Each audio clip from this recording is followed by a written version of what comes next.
કઈ છે હાપ બતાવો ચાલ બતાય એમનો બતાય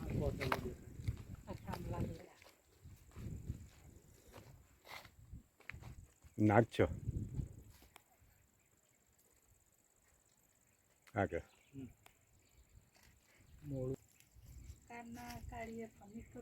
મોડું નહીં આવે ચાલશે ને તમારું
જય હિન્દ દોસ્તો, હું પ્રાણી ફાઉન્ડેશન વડોદરાનો કાર્યકર સ્નેક સેવર અશોક પટેલ બોલું છું.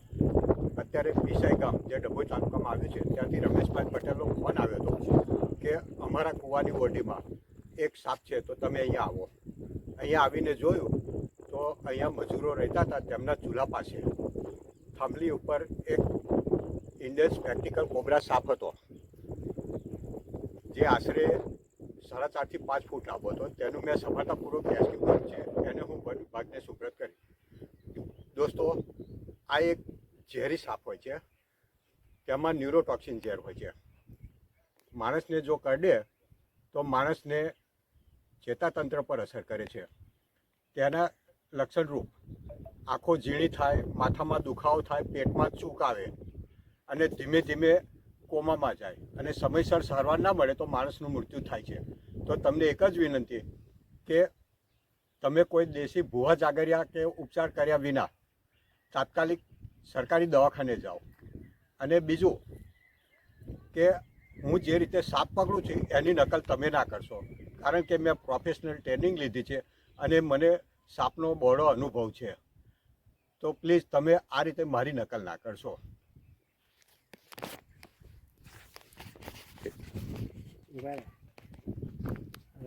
તમે જોઈ રહ્યા છો, આ વચ્ચે બ્લુ શર્ટમાં રાજુભાઈ પટેલ છે, જેમણે આ વિડીયો શૂટ કરવામાં મને મદદ કરી, તો હું એમનો આભાર માનું છું. અને આ રમેશભાઈ પટેલ છે, જેમણે મને કોલ કર્યો અને એક જીવ બચાવવામાં મદદ કરી, તો હું એમનો પણ આભાર માનું છું. Thank you. અને તમે જોઈ રહ્યા છો, અહીંયા રહેતા માણસો છે જે એમના બાળકો સાથે હતા, તે મારા રેસ્ક્યુ કરવાને કારણે હવે ભયમુક્ત થયા છે.